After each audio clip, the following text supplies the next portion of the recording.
Hello students, today we will study about the vacuoles.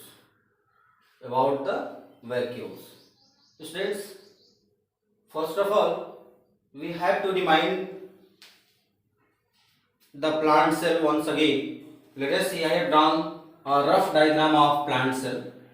You can see that we know that in plant cell there is a cell wall and cell membrane. In center part, students, you can see in center part there was a structure which covered most of the space of plant cell.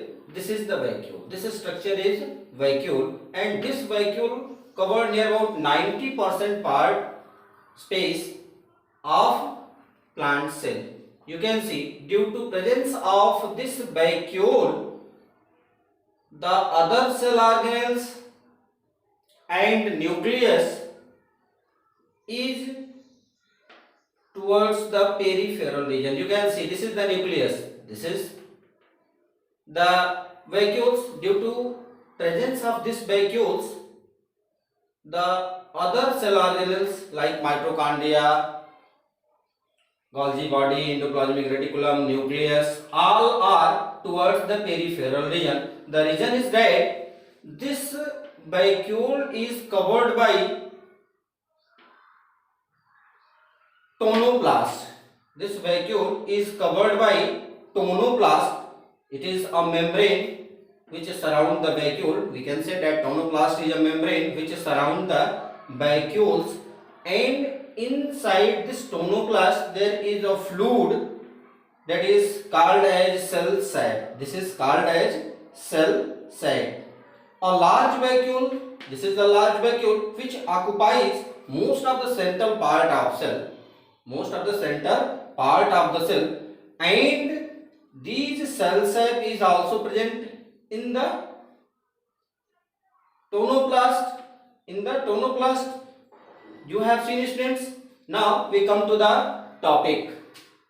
This vacuole, now we can say on the basis of this figure that this vacuole is a fluid filled membrane bound space in the plant.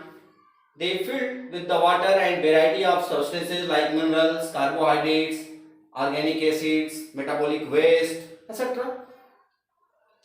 These vacuoles perform the many functions in plants, like it provides turgidity and rigidity to plant cell.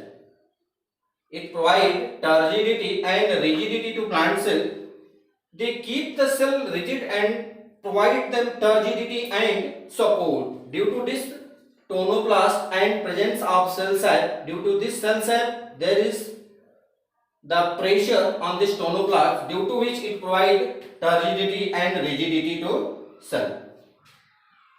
The next function of this vacuole is storage. Students, it stores the food material and the waste product. The second one is osmoregulation and removal of excretory product. Students, the contractile vacuoles help in maintaining the water balance and excretion in case of plants and some animals also, and it also maintains the osmotic concentration. The cells maintain the osmotic concentration in the cell needed for the water absorption, and in last we can say that it also help in the digestion. The food vacuoles, in case of protozoans like amoeba, help in the digestion of food material. In case of animal, these vacuoles are very small in size, so mostly it is present in case of plants. The next topic that we have to study is ribosomes. That is a very small topic. We have to know about the ribosomes. What is ribosomes? We will see.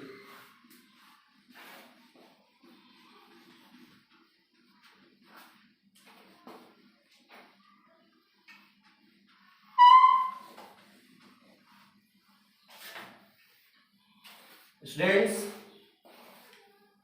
we have heard the word ribosomes many times during study this chapter, let us see ribosomes.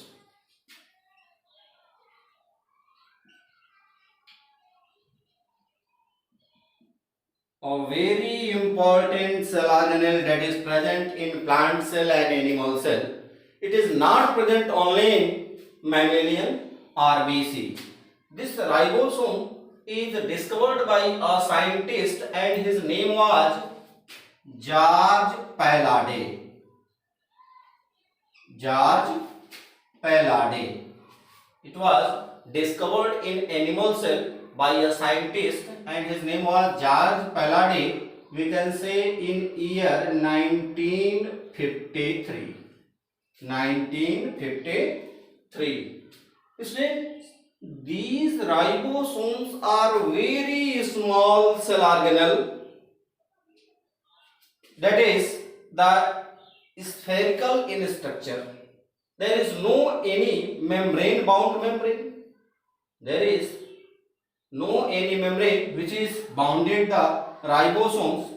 Mostly it is scattered in cytoplasm. This ribosome is scattered in cytoplasm. We have seen the cytoplasmic fluid that is present in the cell.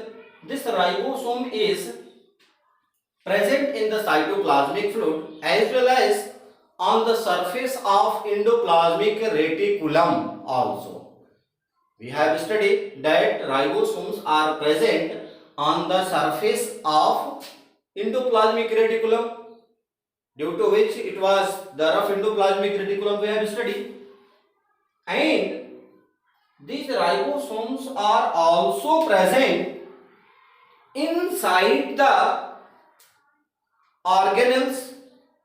On the basis of this, the ribosomes are of two types. One is cytoplasmic ribosomes and other is organelle ribosomes. This ribosomes is made up of ribonucleic acid. You can say this ribosomes is made up of ribonucleic acid. This ribonucleic acid means RNA and protein. RNA and protein. Now we have studied about the cytoplasmic organelle. Cytoplasmic ribosomes. And the second one is organelle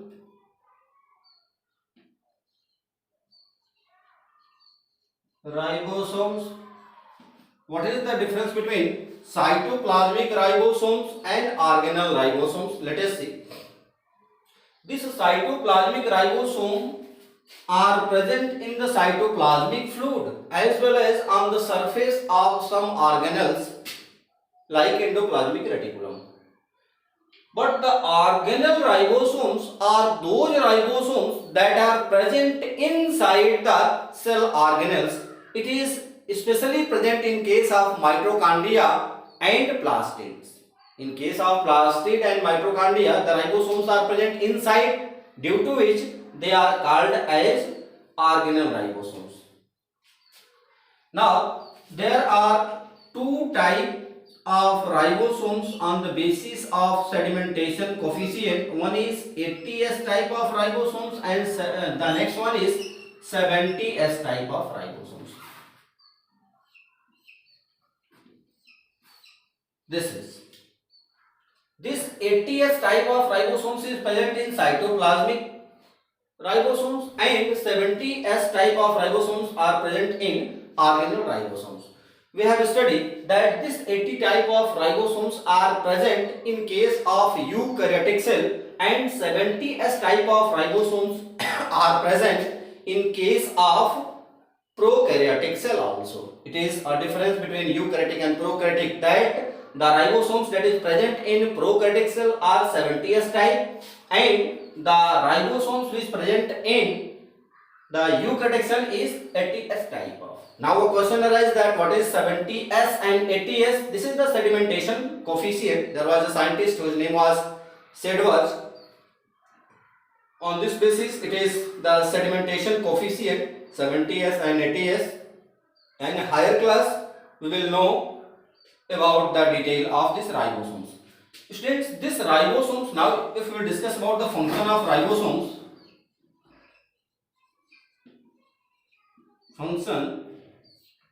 ribosomes, especially the site of protein factory, we can say that it is the site of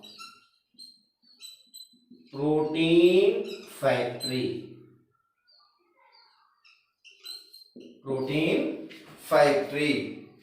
This ribosomes are the site of protein factory, means it help in the synthesis of protein in the cell, and these synthesized protein is transported to the various target cells to perform the different function also.